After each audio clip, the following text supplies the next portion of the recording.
Diane in Denmark here, rah rah rah, a just for fun video for you today. I'm going to be sharing my family's favourite things to watch at Christmas. I've also got a few new things in my basket from the library, a couple of fun things to share with you. Anyway, I hope you are feeling nice and festive. I was kind of feeling a bit out of sorts this morning, but it's all good. I've got the Advent candles going. You can see we've already lit the first two candles for the first two Sundays. And we've got the mistletoe up there, so it's all very festive. And I've actually just had a wee cup of Christmas tea. Let me just grab it. This was one of the ones from the tea calendar that I gave to my husband. One of the pucker ones. It was actually quite nice. It's called After Dinner. I wasn't really expecting to like it because it's got licorice in it. You know, I'm not a big fan of licorice, but actually it was very nice. So anyway, let's dive into it. And I've got some movies and I've also got some TV series, episodes that we watch of TV series. So anyway, Eyes Down for a Full House. Some of them you may know, some of them you may not know, but anyway, let's go for it. So the first one, let me see, I'll tell you which ones we have already watched. The first one that we always watch is Home Alone. It's a classic, yes, it's cheesy, but we have been watching this since the kids were tiny. And actually before we had kids, we watched it with my husband's nephew. I mean, he's like, how old now? 25? Oh. and it's really, really fun because, you know, we've seen it so many times, you're laughing before you even get to the scene because you know what's coming next. So Home Alone is always good.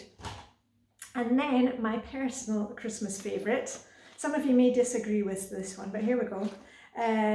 Is John McClane in Die Hard. And some of you may say, well, how is that Christmas movie? Well, he's trying to get to his wife, his estranged wife, and there's a Christmas party going on in the Nakatomi Tower, and there's a big cuddly bear in there somewhere. So for me, that is a Christmas movie. I love that one. And in fact, we have the whole box set of Die Hard movies. My daughter got that a couple of years ago. She as a Christmas present. We love music in our family. We love books.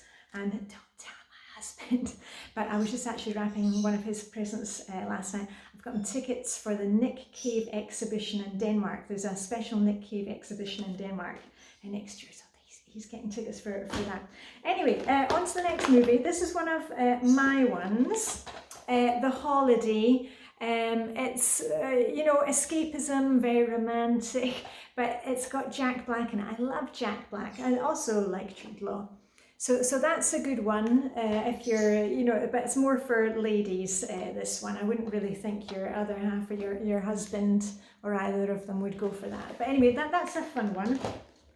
And then on to a French one, and I hadn't seen this for years, but I picked this one up along with this Christmas movie, The Polar Express. I don't think we're going to hang on to that, it's not really my scene. But I picked this one up on Black Friday. Here in Denmark, we had Green Friday, where I went to a big swap. So you weren't paying any money, you were taking along stuff that you weren't using and swapping it. And they had tons and tons of DVDs, Christmas ones. I took along my Christmas sweater that you saw me decluttering, the Elfie Selfie one. So no money was exchanged, and they had tons of great DVDs. Anyway, I found this one, and I have been looking for this one.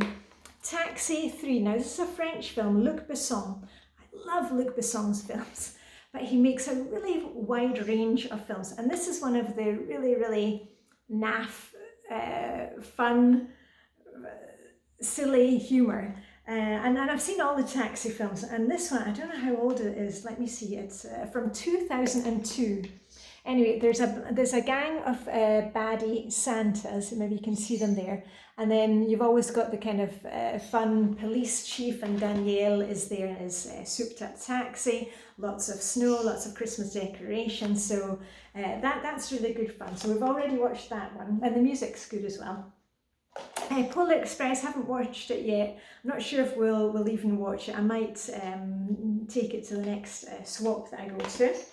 And then we are on to, so that Taxi's in French, but of course it's got English subtitles.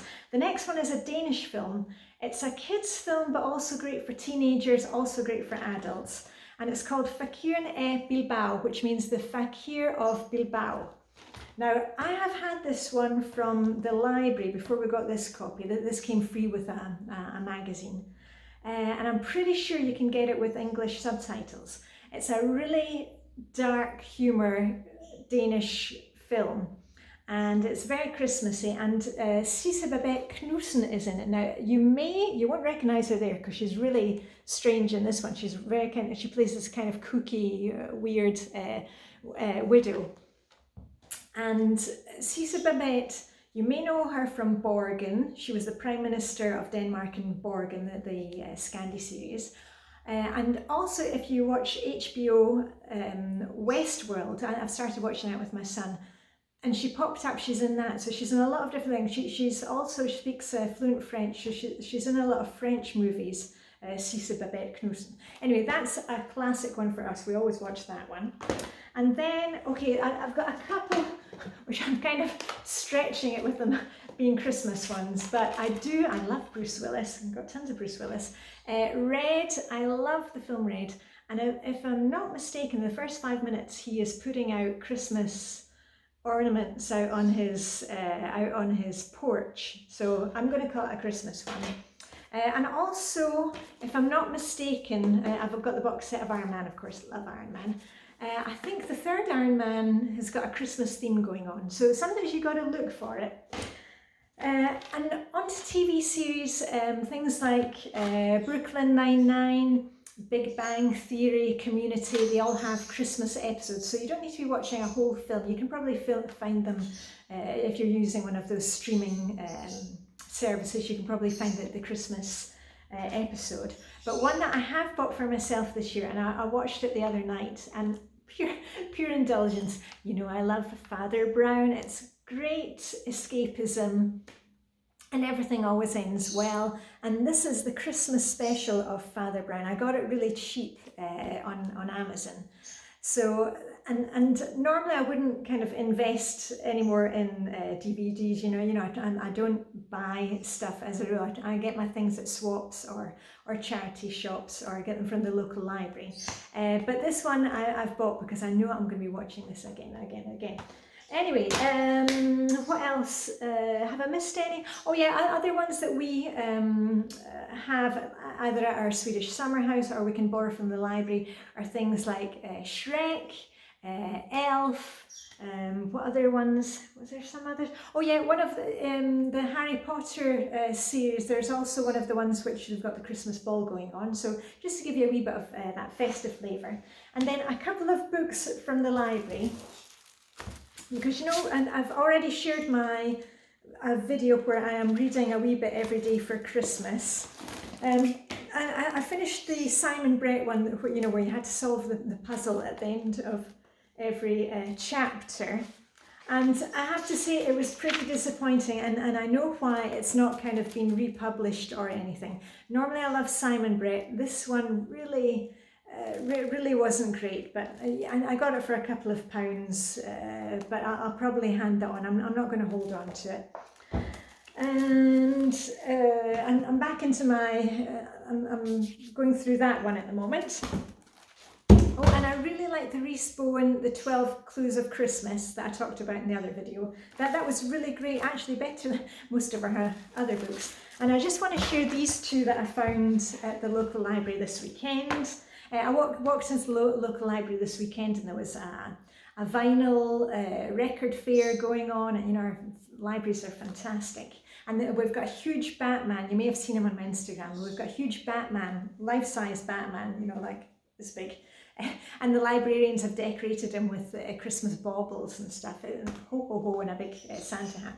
Anyway, I picked up this one. This is a really nice book, and I'm going to note it down for next year and put it in my holiday control journal so I can borrow it from the library next year. Some really nice ideas for decorating. It's a Danish lady called Annette Ekman, Noor de Juligen, probably not available in English, but it's a beautiful book to look at. Some really nice ideas for decorating. You know, in Denmark, most of our decorations will be natural. I mean, you've seen, you know, we've got the mistletoe going, and the stuff that we make ourselves. If you didn't see it, I put up a video on Friday where I was over at my bestie Vibeka's house. I know many of you saw it and you loved the way that Vibeka decorates. She uses a lot of natural decorations.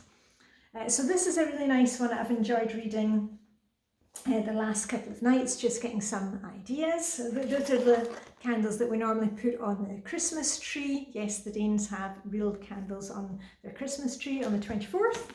And this one, and this is funny because I saw it at the library and I thought, oh, I must pick this up and show it to Vibeka, my bestie, because she, you know, knits and crochets and does all the crafty stuff.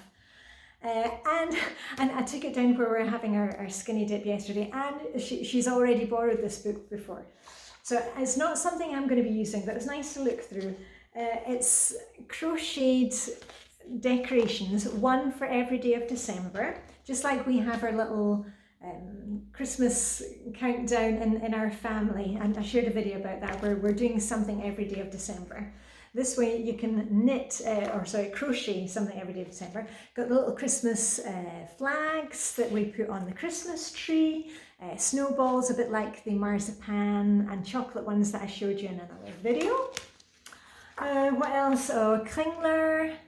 So really, really nice homemade decorations, or these would make great gifts. And if somebody was going to give me these little Santa hats, I mean, what's not to love? So anyway, I hope I've given you a wee bit of Christmas and inspiration. And remember, I was talking with a couple of ladies about this over the past week. Some of them were saying, oh, they find it really difficult to get in Christmas spirit. You've got to be, I hate to use these kind of YouTube words, but deliberate or intentional about it. It's not suddenly going to, you know, it may suddenly be there, that kind of Christmas spirit. But I find that just, you know, watching even half an hour of a Christmas episode or a film, or sitting down with a Christmas book and a cup of tea, it just really brings us into the spirit of things instead of all that kind of stress of everybody running around in December. So anyway, let me know what your favourite ones are. Are you also a die-hard fan at Christmas? Or maybe you're more into these kind of Hallmark movies where it's always the same story again and again. Because I was speaking to my mum in Scotland the other day, and she was saying she watched about 3 of them in a row the other night. That was her guilty pleasure, watching these things where, you know, the divorced man comes back to his childhood town, and you know, and by the end of the movie he's fallen in love again, and the snow is falling, and you can see them all drinking their eggnog or glug or whatever. So whatever it is, you enjoy it, and let the rest of us know, so maybe we can find some fun new ones. But if you haven't checked out the Taxi 3, the French one, the Luc Besson, or the Fuckin Air Bbow, those are great ones to start with. So anyway, live long and prosper. May the Danish food be with you, and I shall see you very soon. Ho, ho, ho.